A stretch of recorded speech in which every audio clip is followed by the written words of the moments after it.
abrimos a palavra de Deus no Evangelho de João, capítulo 10, Evangelho de João, escrito por João, capítulo 10, porque ele não é o Evangelho de João, ele é o Evangelho de Jesus, escrito por João. João 10, versículo 10, e eu vou ler uma breve passagem para depois ir ao contexto daquilo que é a pregação desta tarde.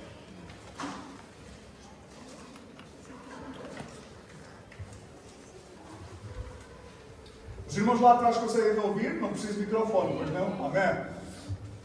Então disse a palavra de Deus: o ladrão, vamos todos juntos. O ladrão vem senão a roubar, matar e destruir, mas eu vim e vida. Ou seja, Jesus, quando ele fala isto, ele está a falar para os fariseus, para os saduceus e para os escribas, que num momento específico eles estão a impedir a obra de Deus de avançar e a obra de Deus de crescer, porque eles são os religiosos. E nós sabemos que não vivemos mais no Antigo Testamento, mas vivemos agora numa nova aliança.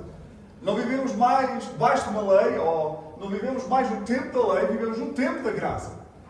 Amém. Amém. Agora vamos ler outro texto que se encontra em Mateus, capítulo 9. E o tema desta tarde, o tema é vida e vida com aleluia. Vocês já sabem. Mateus capítulo 9. E nós vamos reter este texto de João 10:10, em que Jesus está a falar para quem? Para os que estão a impedir a obra de Deus de crescer, que são os fariseus, os saduceus e os escribas, que são os religiosos. Agora vamos ler, principalmente os fariseus. Eles impediam Jesus, e então Jesus, quando diz o ladrão, não está a falar para diretamente o diabo, mas está a falar para aqueles que estão a impedir as pessoas de receberem o Evangelho. Agora vamos ler Mateus capítulo 9, versículo 18 até ao versículo 34. 18 até ao versículo 34. Dizendo-lhes ele essas coisas, eis que chegou o chefe e o adorou, dizendo: minha filha faleceu agora mesmo, mas vem, põe-lhe a tua mão e ela viverá. E Jesus, levantando-se, seguiu, e os seus discípulos também. E eis que uma mulher que já havia há 12 anos padecido de um fluxo de sangue, chegando por detrás dele, tocou a orla da sua veste, porque dizia consigo: se eu tão somente tocar na sua veste, ficarei sã. Jesus, voltando-se e vendo-a, disse: tem ânimo, filha, a tua fé te salvou. E imediatamente a mulher ficou sã. E Jesus, chegando à casa daquele chefe e vendo os instrumentistas e o povo em alvoroço, disse-lhes: retirai-vos, que a menina não está morta, mas dorme. E riram-se dele. E logo que o povo foi posto fora, entrou Jesus e pegou-lhe na mão, e a menina, levantou-se. Espalhou-se aquela notícia por todo aquele país. E partindo Jesus ali, bem, até que a palavra de Deus, eu já estava aqui longe demais, até que a palavra de Deus. Pronto, agora façam um corte, voltem atrás, cortem a fita, paramos aqui. Irmãos, estamos a falar de uma mulher que estava assim há quantos anos? 12 anos. 12 anos. E vemos também aqui um episódio de a filha de quem? Quem era Jairo?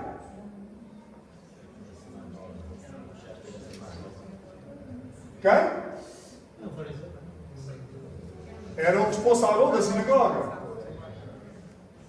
E sabem, é interessante porque naquele tempo, irmãos, os fariseus e sobretudo os religiosos estavam a impedir Jesus de fazer o quê? A obra de Deus.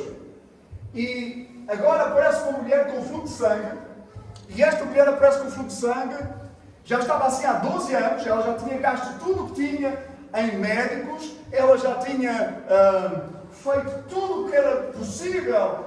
Toda a sua esperança se tinha esgotado na tentativa de ser curada, na tentativa de receber liberdade, porque saúde é sinónimo de liberdade, saúde é sinónimo de prosperidade, saúde é sinónimo de felicidade, saúde é sinónimo de A saúde é necessária. Quem é que gosta de ter saúde?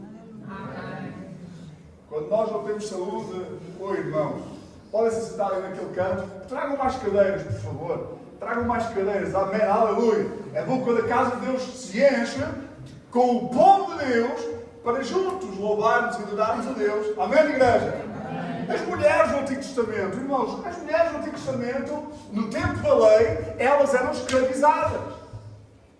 Para além de o homem poder ter várias mulheres, havia um problema em que quando elas ficavam doentes, elas tinham que ficar distantes dos seus maridos e o fluxo de sangue nas mulheres no Antigo Testamento era algo que era considerado como repugnante, mas também que contaminava.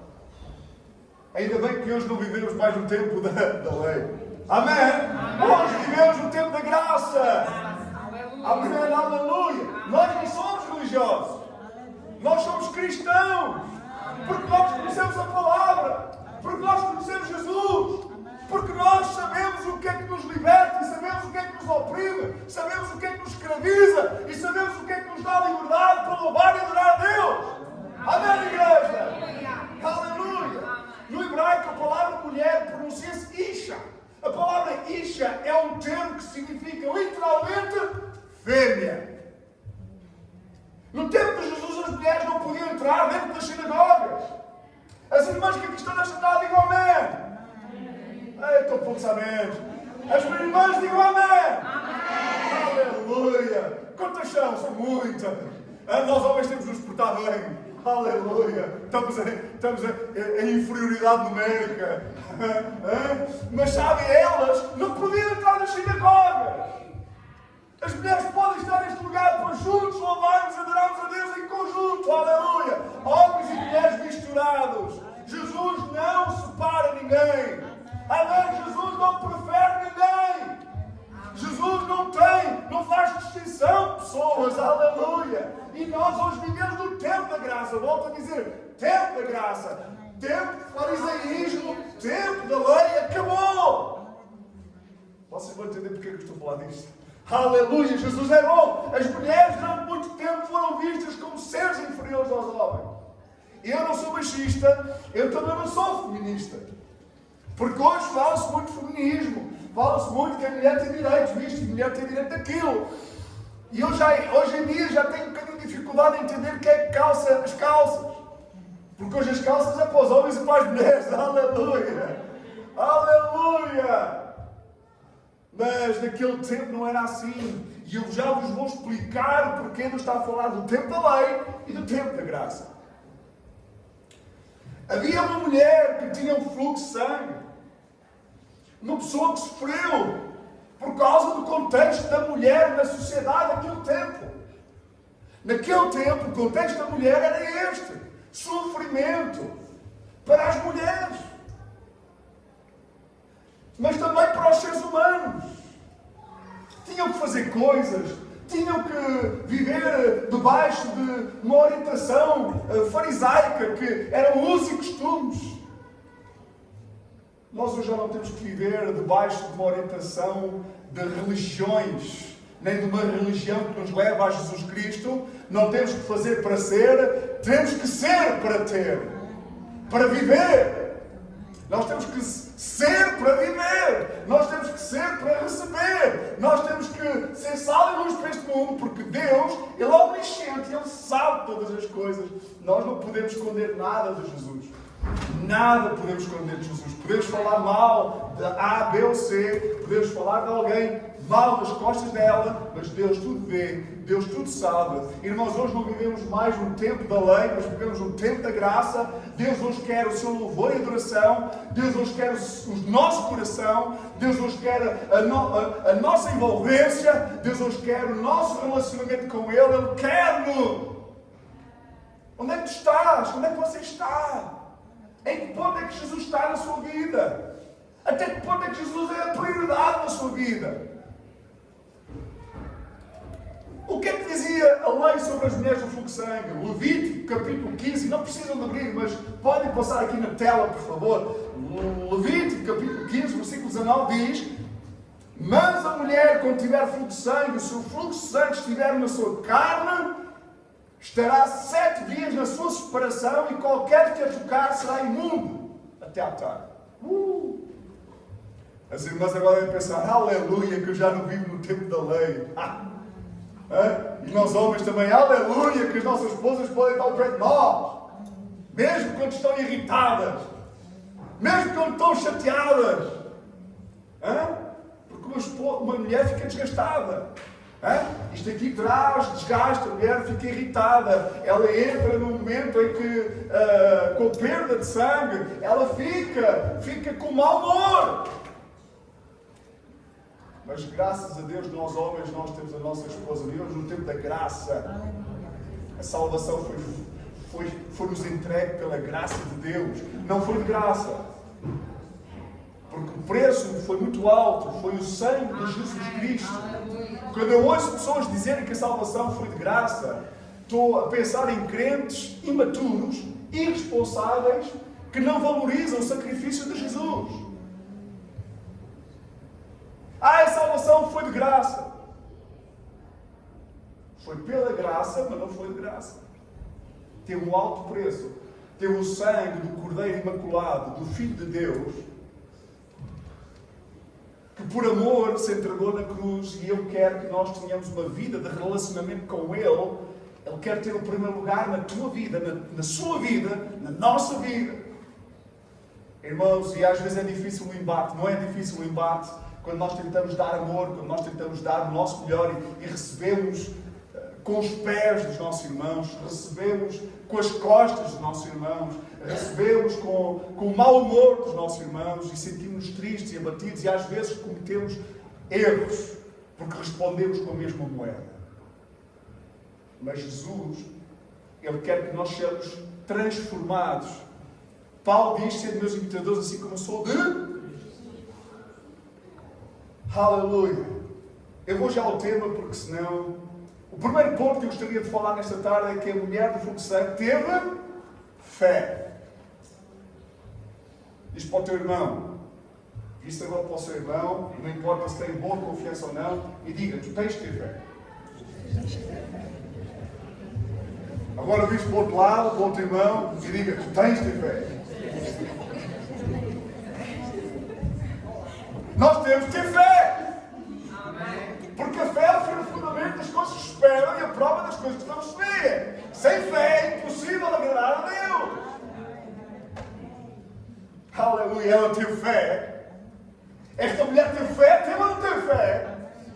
Num tempo de lei, num tempo de farisaísmo, num tempo de regras, de obrigações. Ela sai do seu lugar, onde ela estava não há 7 dias, mas há 12. Porque diz a Bíblia que ela há 12 anos que estava enferma, há 12 anos que estava ali, presa, longe de toda a gente. Ela via todos os dias mulheres a saírem dali, ela via todos os dias mulheres a voltarem para as suas famílias, ela via todos os dias mulheres a voltarem para o seu espaço de conforto, lazer e alegria, de estar com os seus, mas ela não podia estar com os seus, ela estava privada de estar com os seus por causa da lei. Por causa daqueles que impediam precisamente Deus de agir na vida das pessoas. Ela teve fé e em esforço. Sabem que 7 dias com o fluxo de sangue é duro. Eu falo porque eu já vi a minha esposa assim, cansada. Mas esta mulher não estava assim há 7 dias, estava assim há 12 anos.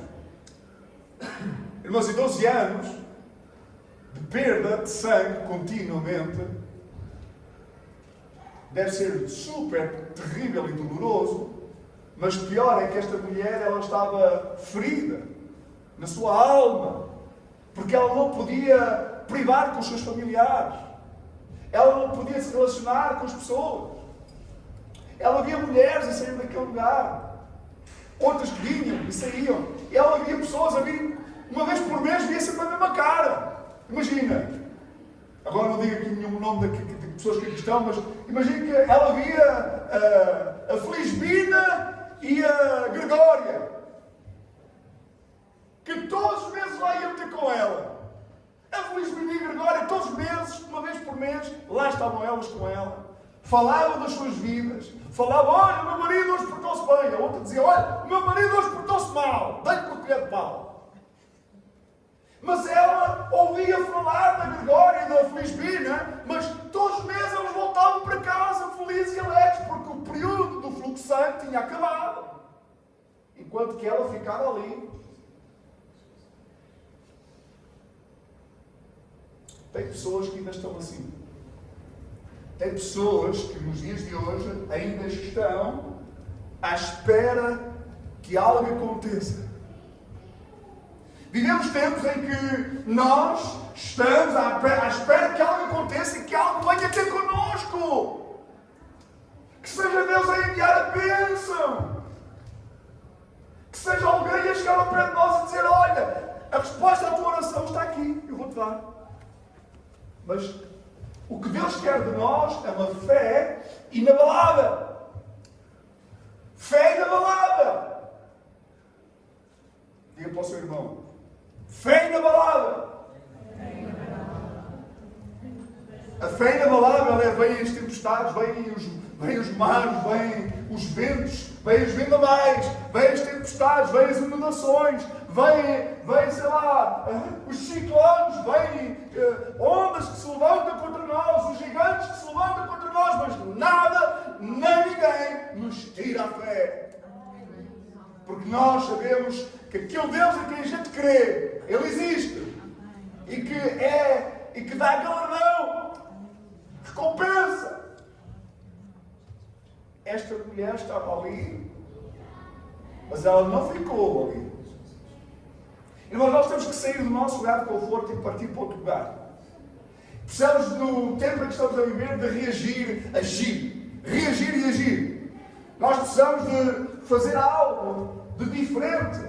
Porque quanto mais nós nos habituamos ao nosso conforto e nos acomodamos ao momento que vivemos, mais nós deixamos de fazer a vontade de Deus. E nós precisamos ser uma igreja para a cidade. Está aqui o povo de Guimarães, aleluia, o povo de Guimarães, diga amém. Então, povo de Guimarães, diga amém. Povo de Vila das Alves, diga amém. Povo de Fafo, diga amém. Aleluia. Assim está melhor. É que vocês têm uma boa voz para pregar. Quem tem usado a sua voz para pregar? Já não há muitos améns agora. E é aqui que nós pecamos. É aqui que nós iremos, porque nós precisamos de ser espertos para sermos sal e luz para este mundo. Seja sal e luz, seja sal e luz para o mundo onde você está. Irmãos, se nós queremos ver Deus agir na nossa vida, nós precisamos de ter esta fé e de ir. A Bíblia diz, em Atos 1:8, mas recebeis a virtude do Espírito Santo, que à vista de vós e recebeis testemunhas, tanto em Jerusalém, Samaria e até aos confins da terra. E o ir é para nós. O ir não era só para os discípulos daquela época. Não era só para a igreja primitiva. O ir é para si, meu querido irmão, minha querida irmã. O ir é para nós, onde nós estamos, na casa de conforto, onde nós estamos, no emprego que você sempre sonhou, na sua aposentadoria, na sua reforma. Você também tem que ir. Temos que ir ao encontro das pessoas que estão lá fora. Precisamos de ser como bons samaritanos.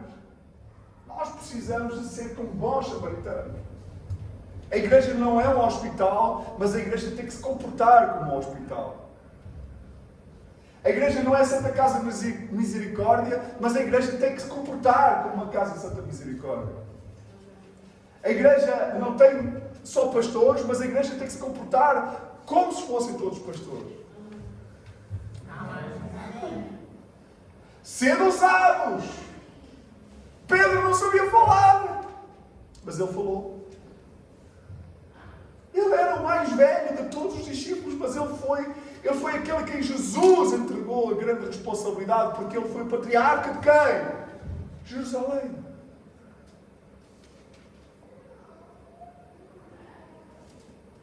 Irmãos, nós precisamos, no tempo em que estamos a viver, de ser despertos.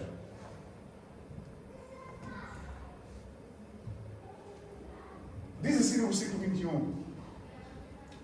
dizia consigo: se eu tão somente tocar a sua veste, ficarei sã, serei curada. É interessante porque no versículo seguinte Jesus disse: quem é que me tocou? Sabem qual é que foram os riscos que esta mulher correu? Esta mulher correu o risco de ser julgada, porque ela não podia sair da sua casa. Ela correu o risco de ser julgada, de ser condenada, de ser punida, de sofrer o dano, mas ela não se convenceu da sua condição, ela não se conformou com a sua situação, ela ouviu falar de Jesus Cristo e alguém lhe falou: olha, há um homem que faz milagres sem pedir nada a ninguém. Ela pensou: eu gastei tudo com médicos, eu gastei tudo com curandeiros. Como é que é possível que eu não conhecia esse homem que faz milagres sem receber nada em troca? Como é que ele faz isso? Gratuitamente, de graça. E ela começou a desejar conhecer este homem que era Jesus Cristo. E ela não teve receio nem medo de sair daquele lugar. Ela teve fé. Ela não conhecia Jesus como nós conhecemos. E ela teve fé e saiu do seu lugar de conforto. Saia do seu lugar de conforto em nome de Jesus. Saia do seu lugar de conforto em nome de Jesus. Aquilo que lhe traz conforto pode ser uma armadilha para você não alcançar o que Deus tem para si. O seu lugar de conforto pode ser uma armadilha para aquilo que Deus tem para si. Ou seja, pode ser uma armadilha do diabo para não lhe dar aquilo que Deus tem para si. E nós precisamos, nos dias de hoje, sair do nosso lugar de conforto. Eu não recebo cura, eu não recebi isto, eu não recebi aquilo de Deus, eu tenho que falar com Deus, eu tenho que pedir a Deus. Mas a Bíblia diz que nós só temos que pedir e agir. Há coisas que Deus não faz. Mas há coisas que Deus quer fazer e não temos visto acontecer isso na nossa vida porque nós estamos no nosso lugar de conforto. Jesus, que estava a caminho de casa de Jairo para curar a filha daquele homem. Vejam, Jairo, o responsável da sinagoga, que tinha todos os seus amigos que odiavam Jesus Cristo, os seus colegas. Olha, às vezes você pode ter colegas no seu trabalho que não querem que você fale de Jesus, continuam a falar de Jesus todos os dias. Mas fale mesmo. Quanto mais os seus colegas de trabalho não gostarem de si, mais você agrada a Deus. Mas não é não gostarem de si por você se portar mal. É não gostarem de si por você querer ser imitador de Cristo. Porque às vezes a gente, os meus amigos e a minha família não gostam de mim, os meus colegas de trabalho não gostam de mim. E depois nós, quando vimos a saber, é porque fazíamos o que não devíamos. Mas não é nesse sentido. É no sentido de sermos cristocêntricos, porque as trevas odeiam a luz. E quanto nós mais somos luz no meio das trevas, mais as trevas se levantam contra nós. Vejam, Jesus foi à casa de Jairo procurar Jairo, a filha de Jairo. Mesmo sendo um religioso, Jesus não pensou duas vezes. Veja, Jesus não faz distinção de... Nunca faça distinção de pessoas. Não é porque alguém te fez mal que toda a gente lhe vai fazer mal. Não é porque num lugar de culto onde você esteve que houve gente que maltratou e mesmo você está lá em casa. Não é porque alguém maltratou no sítio onde você cultuou, onde você foi, naquela igreja onde você esteve. Não é por causa disso que todos vão ser iguais. Jesus estava no caminho e de repente sente alguém tocando na sua veste. E Jesus diz assim: quem é que me tocou? Lucas capítulo 8, versículo 45. Vamos abrir a palavra de Deus em Lucas capítulo 8, versículo 45.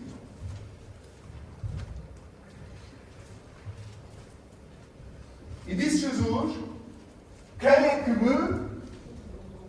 E negando todos, disse Pedro, e os que estavam com ele, Mestre, as multidões te apertam e pressionam, e dizes, quem é que me tocou? Eu quero te dizer nesta tarde, tu podes pensar que a tua voz não se faz ouvir. Tu podes pensar que não tens nenhum ministério. Tu podes pensar que não estás a fazer nada na igreja. Tu podes pensar que não sabes pregar, não sabes ler bem a palavra de Deus. Tu podes pensar que não és instrumentista, não és um músico no grupo de louvor. Tu podes pensar que se calhar o teu tempo já acabou. Tu podes pensar que és pequenino. Mas eu quero te dizer uma coisa. Mesmo que tu penses que és limitado, Jesus, Ele vai perceber e entender que tu estás buscando, que tu estás tocando, como esta mulher tocou nas vestes de Jesus.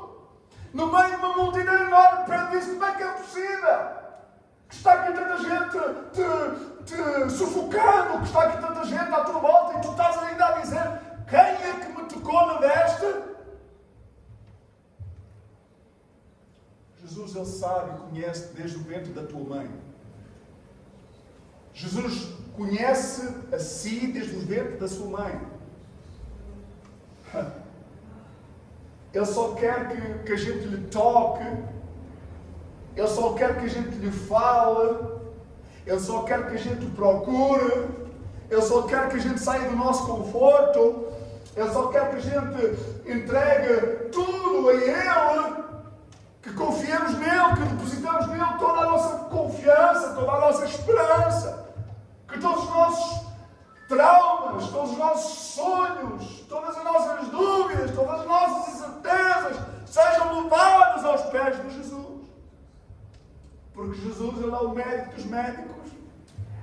Amém, igreja? Aleluia!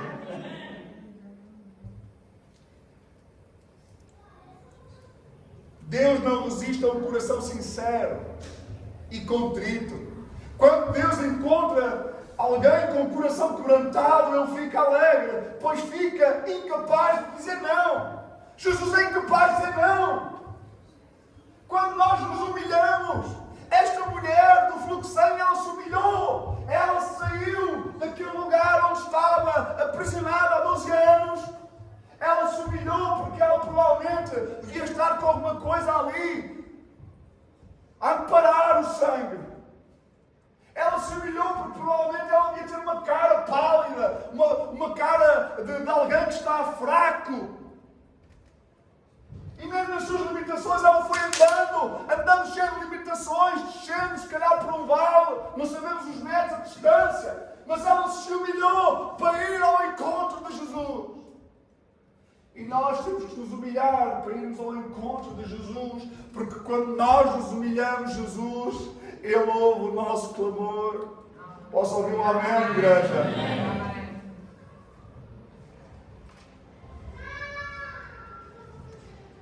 Em segundo lugar, a mulher do fluxo de sangue teve coragem, fé e coragem.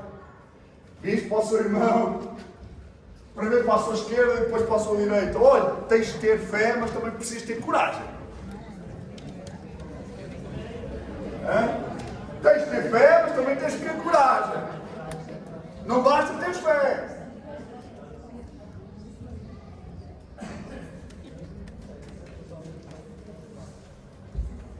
Não basta termos fé. Eu tenho muita fé, mas depois não tenho coragem de falar a Jesus. Eu tenho muita fé, mas depois não tenho coragem.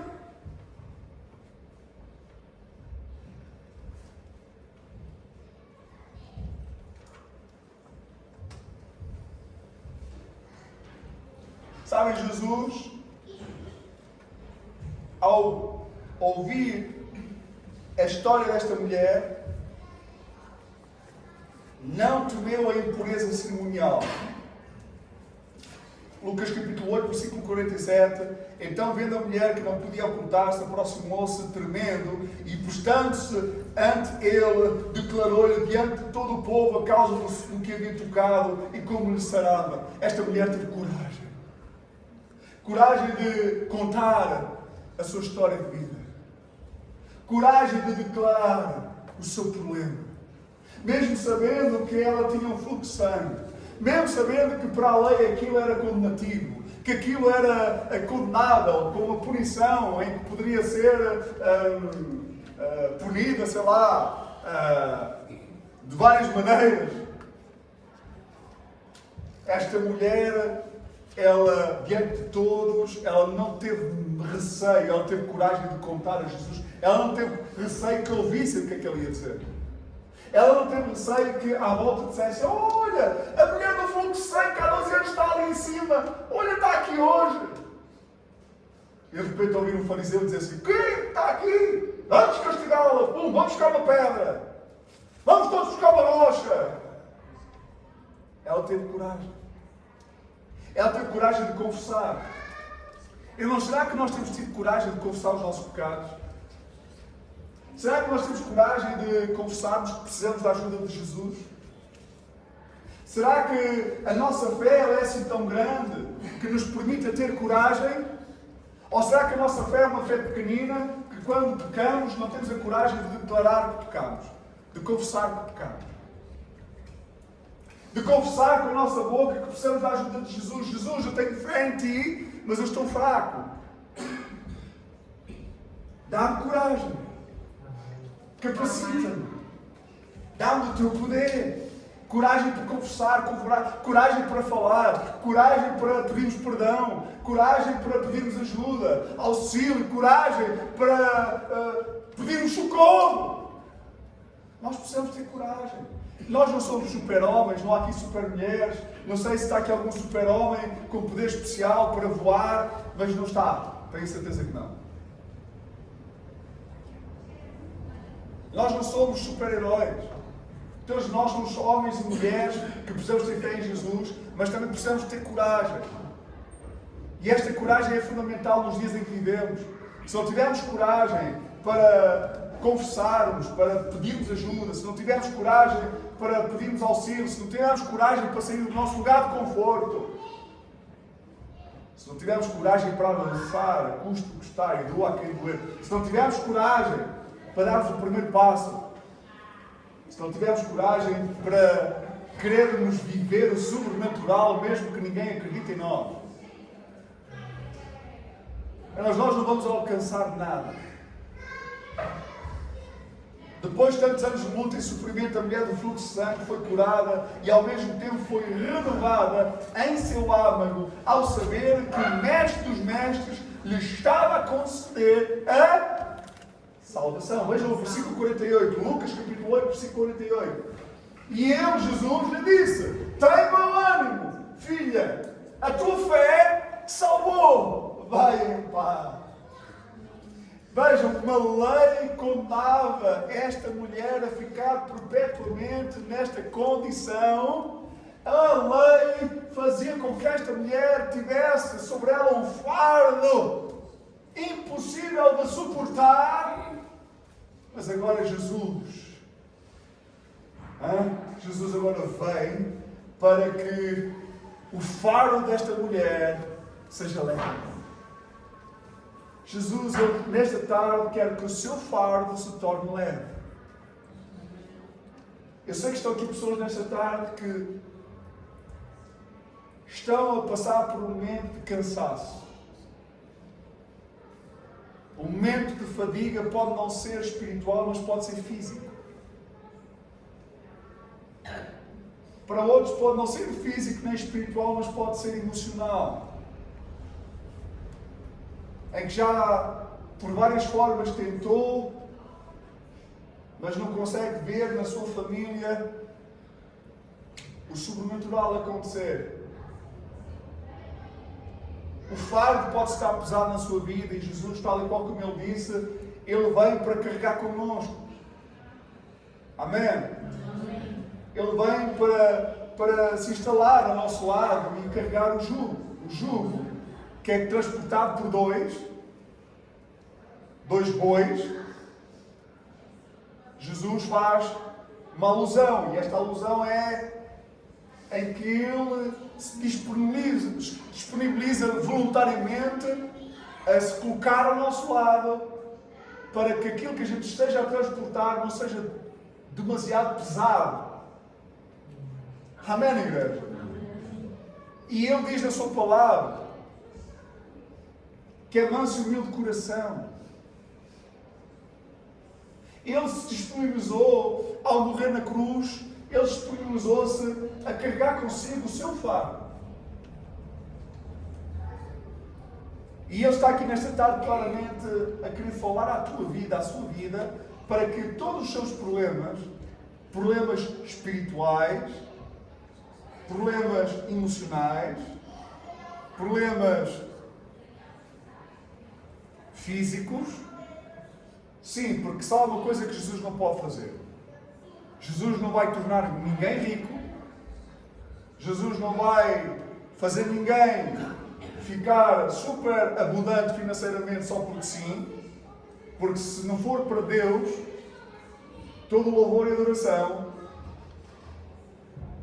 Jesus não vai fazer nada. Tudo o que Jesus quer fazer é curar os enfermos. Tudo o que Jesus quer fazer é libertar os oprimidos.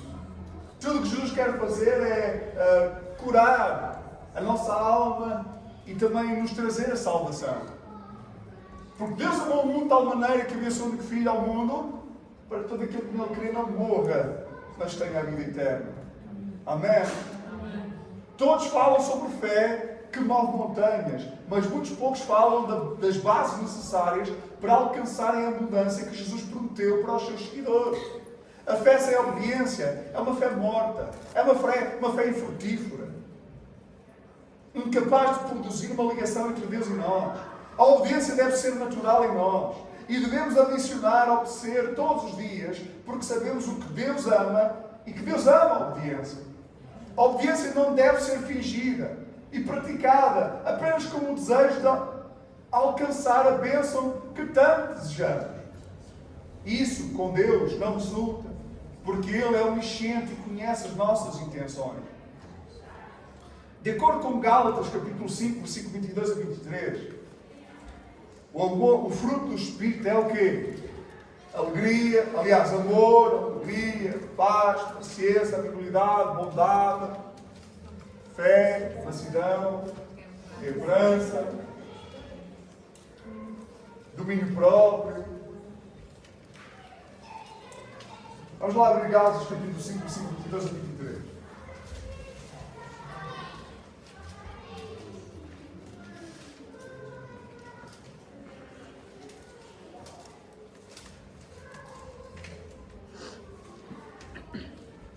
Eu posso ter fé, eu posso ter coragem, mas eu preciso ter fruto.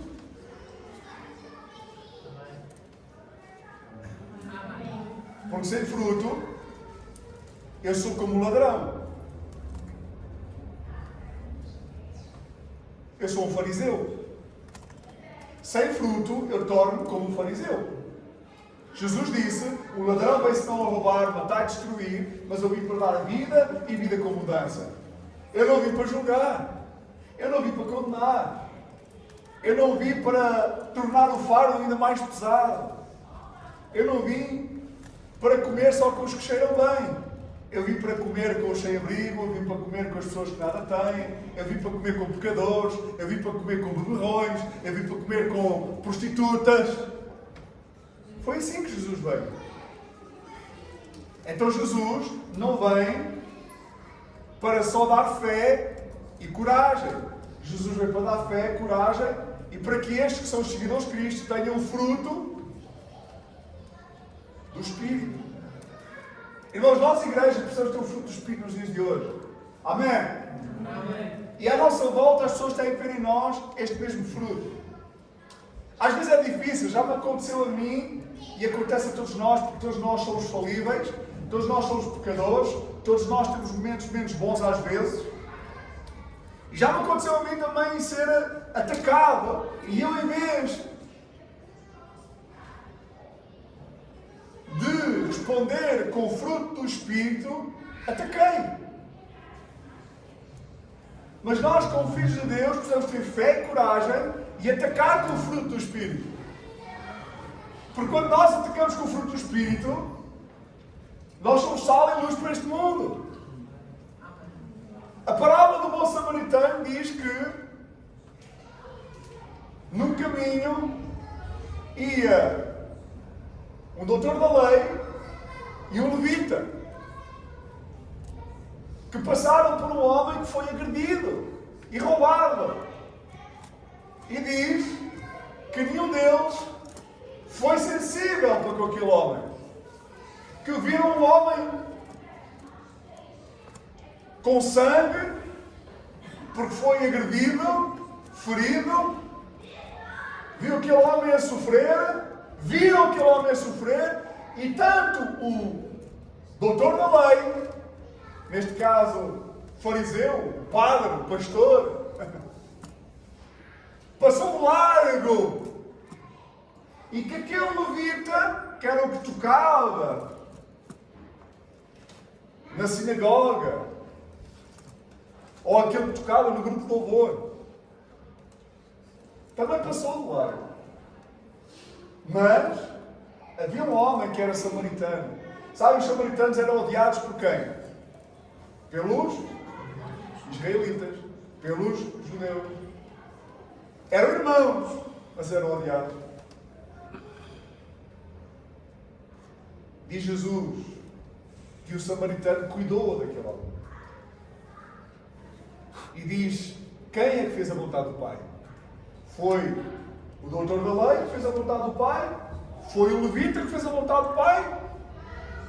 Ou foi o samaritano que fez a vontade do Pai? Irmãos, estamos a viver tempos em que algumas pessoas ainda não entenderam que Jesus não veio só para quem o ama e vai à igreja. Jesus também veio para aqueles que estão como ovelhas perdidas sem pastor. Jesus veio para aqueles que estão lá fora perdidos nos vícios, perdidos nas drogas, no álcool, que vivem como ovelhas sem pastores, que estão aprisionados a uma série de coisas. E nós, igreja, fomos chamados para sermos bons samaritanos. Fomos chamados para sermos sal e luz. E nos dias de hoje tem muita gente que procura Deus para receber a bênção de Deus, procura Deus para receber a cura de Deus, mas depois não procura ser uma bênção. Os que estão lá fora, vira para o teu irmão e diz: sê tu uma bênção. Sê tu uma bênção. Não fica à espera que o outro seja uma bênção. Não fica à espera: eu não tenho experiência com o trabalho com o sem-abrigo. Eu não tenho experiência com os drogados. Isso é uma boa desculpa para não fazer nada. Eu não tenho experiência com as prostitutas. Eu não tenho experiência com o sem-abrigo. Eu não tenho experiência com o alcoólatra. Eu não tenho experiência, não sei evangelizar. Jesus, quando Ele capacita, Ele capacita. Amém, aleluia. Jesus, quando capacita, Ele capacita. Ele capacitou Pedro, Ele capacitou os discípulos. Em Atos capítulo 2, vamos abrir capítulo 2 de Atos Apóstolos, mesmo a terminar, só mais meia hora. Estou brincando. Vai, Atos capítulo 2, e cumprindo-se o dia do Pentecostes, estavam todos. Ei, estás aí depressa. E cumprindo-se o dia do Pentecostes, estavam todos com o coordenante. Esta palavra aqui é mesmo complicada. No mesmo lugar, versículo seguinte, e de repente veio do céu um som, como de um vento veemente e impetuoso, e encheu toda a casa dos que estavam sentados. Versículo seguinte. E foram vistas por ele línguas repartidas, como as de fogo, as quais pousaram sobre cada um deles, e todos foram cheios do... E começaram a falar outras línguas. Conforme o Espírito nos conseguia falar. Assim, olha, línguas aqui é claramente línguas, idiomas. Idiomas. Como é que o Evangelho podia ser pregado em sítios que não se falava o latim?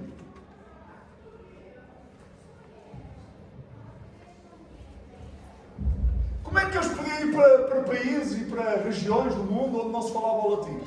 Porque o latim não se falava em todas as partes. Teve que haver idiomas, línguas, idiomas. Diga lá comigo. Idiomas. Mais uma vez. Idiomas.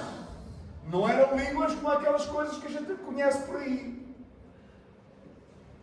Este é um erro grave, sabem, irmãos?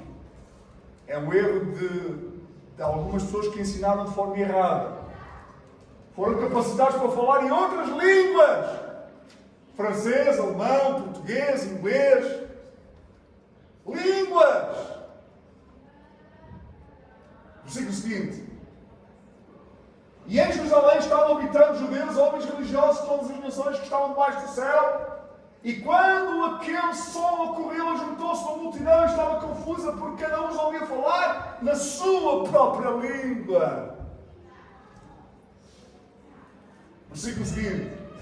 E todos pasmavam-se para maravilhados, dizendo a longe: pois que? Não são galileus todos esses homens que estão a falar? Então se eram galileus que estavam a falar outros idiomas? Como é que é possível? Versículo seguinte. Como, pois, os ouvimos cada um na nossa própria língua? Ok, não somos anjos. Partos, olhem lá, partos, medos, elamitas, isto eram idiomas. Idiomas de várias regiões. Partos e medos, elamitas e os que habitam na Mesopotâmia, Judeia, Capadócia, Ponto e Ásia. E Frígia, Panfília, Egito, partes da Líbia, junto a Cirene, forasteiros, romanos, tanto judeus como prosélitos, cretenses e árabes, todos nós os temos ouvidos a falar nas nossas próprias línguas das grandezas de Deus. Aleluia! Os discípulos foram capacitados para falar em outras línguas para que toda a gente ouvisse a grandeza de Deus. Versículo seguinte. E todos maravilharam e estavam perplexos, dizendo uns aos outros: que quer isto dizer? E outros zombavam, dizendo: estão cheios de mosto. Sabem? Mosto, muitos diziam em outras traduções: estão todos bêbados. Pedro, porém, pondo-se em pé com os 11, levantou sua voz e disse-lhes: homens judeus e todos os que habitais em Jerusalém, sejai-vos isto notório e escutai as minhas palavras. Estes homens não estão embriagados, como vós pensais, sendo a terceira hora do dia. A terceira hora do dia, sabem qual era a hora? Meio-dia. Não, 9 da manhã. Porque a hora começava às 6 começava às 6 da manhã, 6, 7, 8, 9, porque era quando o sol levantava, era 6, 7, 8, 9, eram 9 da manhã. Às 9 da manhã, e ele diz: não, estes homens não estão embriagados. Só é a terceira hora. Às vezes tem pessoas que estão... Aquilo é bom para a cama embriagados, acordam embriagados e andam embriagados o dia todo. Mas era a 9h. Mas isto é o que foi dito pelo profeta Joel. E nos últimos dias acontecerá, diz Deus, que do meu espírito derramarei sobre toda a carne, e os vossos filhos e as vossas filhas profetizarão. Os vossos filhos e as vossas filhas profetizarão em nome de Jesus, igreja. Diga lá: os meus filhos profetizarão. Diga lá: as minhas filhas profetizarão. Digam, em nome de Jesus. E os vossos jovens terão visões. Diga lá: e os nossos jovens terão visões.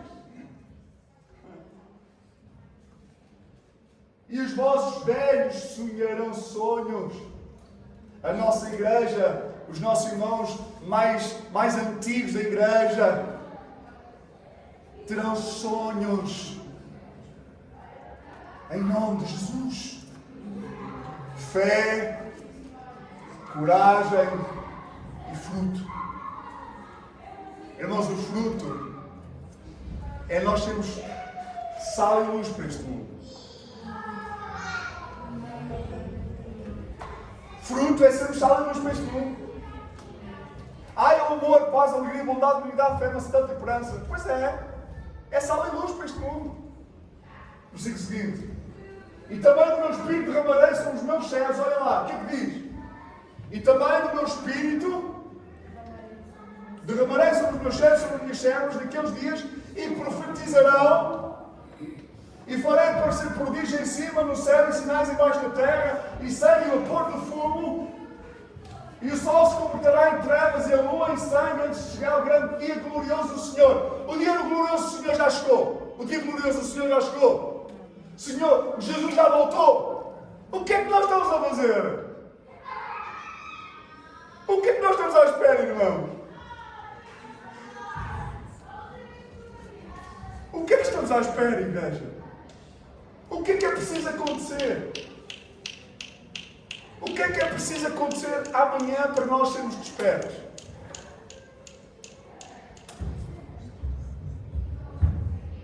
O que está acontecendo nos dias de hoje em que Pedro e os discípulos,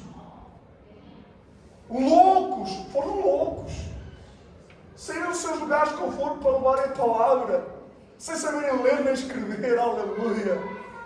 Tiveram fé, coragem e tiveram fruto, porque foram cheios do Espírito Santo. Eles receberam do Espírito, poder do Espírito. A igreja precisa ser cheia do Espírito nos dias em que está a viver. Irmãos, e nós precisamos de entender uma vez por todas que nós somos a igreja. Nós somos a esperança na vida desta sociedade. Nós temos que ser resgatadores de vidas escravizadas. Nós temos que ser resgatadores de vidas cheias de vícios e independências. Nós temos que ser resgatadores daqueles que ainda não conhecem Jesus Cristo. Nós temos que ser agentes da salvação. Diga, vive para o seu irmão e diga assim: tu tens que ser um agente da salvação. Mais uma vez, mas agora com mais convicção. Tu tens que ser um agente da salvação. Amém, aleluia. Vamos dar uma grande salva de palmas para Jesus. Aleluia. Jesus é bom. Jesus, Ele é sempre bom.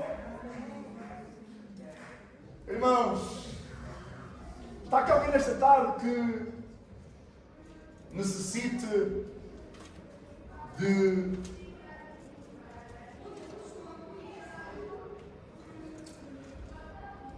ser renovado. Se estiver aqui alguém nesta tarde que decide ser renovado, é o dia certo para recomeçar. Porque tem muita gente que se diz cristã, mas não vive o cristianismo. Tem muita gente que se diz cristã, mas só conhece a palavra. Não é a palavra. Jesus fez carne, Ele era a palavra, e no princípio era o verbo, Ele estava com Deus, e o verbo era Deus. Ele foi a palavra encarnada, Ele foi a esperança da vida das outras pessoas.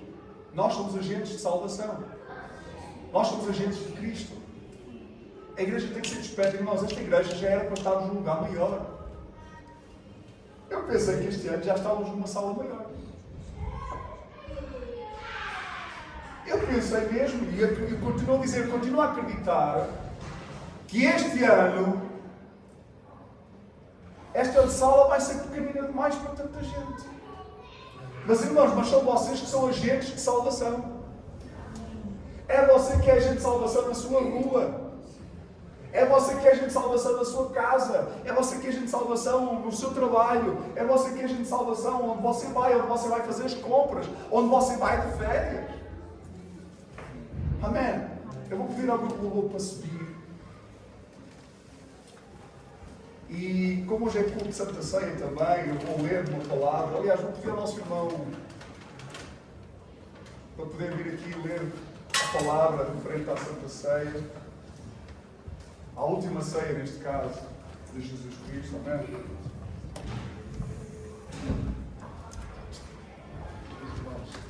Se puder se colocar de pé, abra a sua Bíblia. 1 Coríntios, capítulo 11, versículo 23.